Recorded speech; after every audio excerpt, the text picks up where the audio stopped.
been following my videos, you know exactly what I'm gonna do. I just stopped by Beverly's, my local craftsmanship store, and I picked up a few things to get this project done. And I'm gonna share that with you guys so you guys can get the same materials. I have here some, I don't know how to pronounce this, some Ginger scissors. They're 8-inch scissors. They're meant for cutting fabric. If you do not have scissors that are meant for cutting fabric, you must go to the store and buy some. If you don't already have red and blue thread, make sure you pick up some of this. Next, make sure you have ballpoint pins and needles. If you do not have ballpoint pins and needles, your fabric will get snagged. I have the fabric here. What I'm going to be doing with all this is I'm going to be pinning the paper pattern onto the fabric, and then I'm going to be, don't draw on this fabric. You guys are going to see what I'm going to be doing to this, but I'm going to be cutting out the shape of the pattern and then sewing that together. So it's going to be a long process. There's no doubt about that. But I'm really excited. Let's get out there and do this.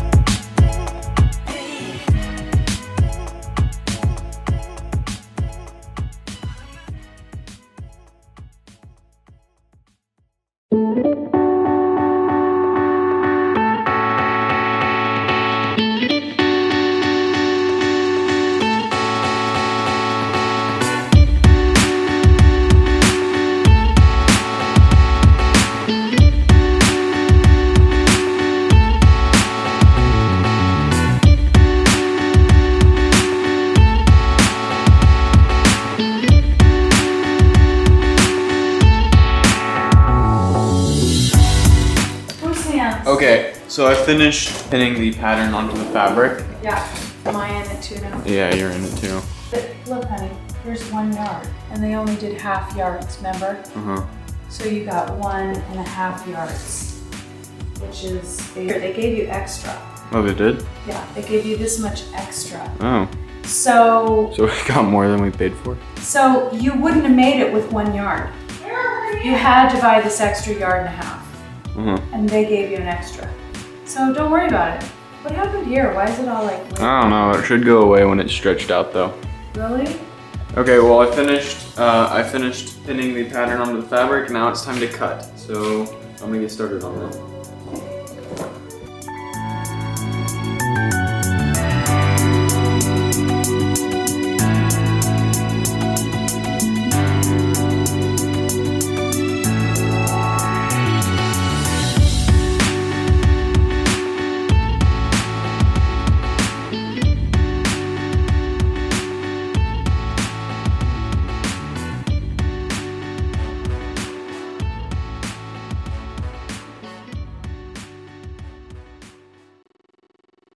Okay.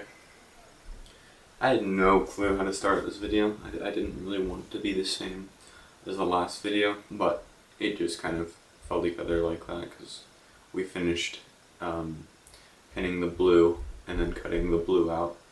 Now we need to do the red. I don't know if I look like I just... Okay, so I had a totally different plan for this video to start out as, or not the video, I'm sorry. This next part of the video, I had a totally different idea for it. But I realized I have homework to do, so that kind of got in the way of things. I woke up maybe 44 minutes ago, and I had breakfast. Now I'm gonna do homework, and then after that we're gonna start on the costume again. So let's get right into it.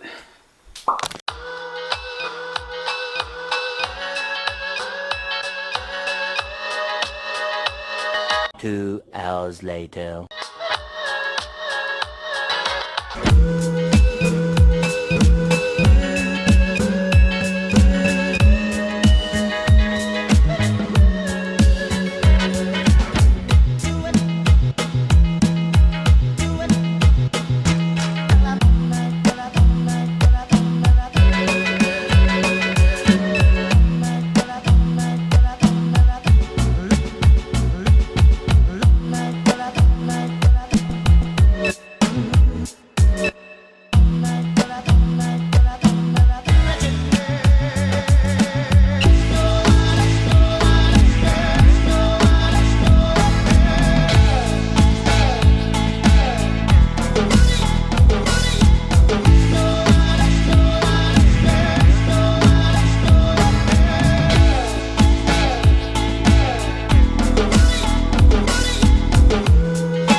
Okay, guys.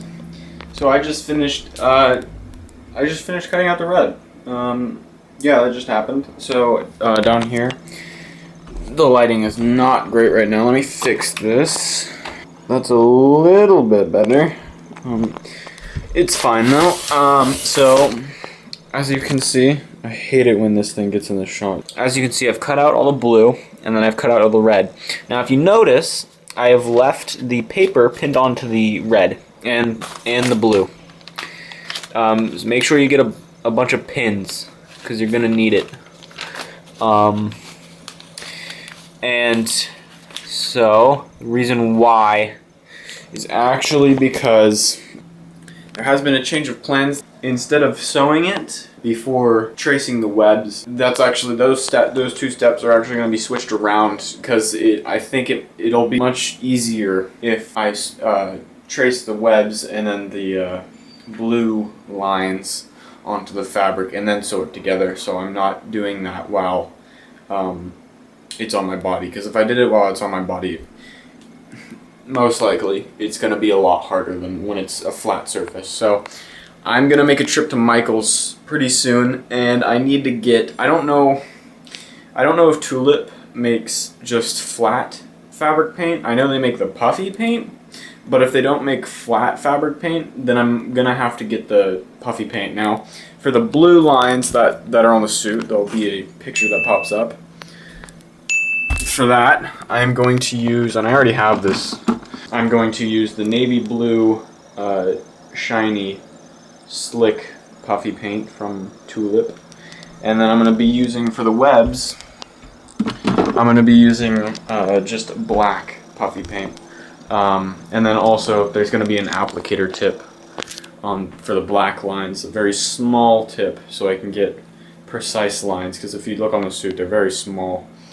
And then also, I'm only going to do one layer of puff paint, because I don't want it to puff out as much as it did on the TASM 2 suit. On the TASM 2 suit, it really pops out, and I do not want that. It especially pops out because I didn't use an applicator tip for the webs. I did use an applicator tip for the blue, and as you can see, it's more flat. I'm also going to look for some crafting foam. I need some foam.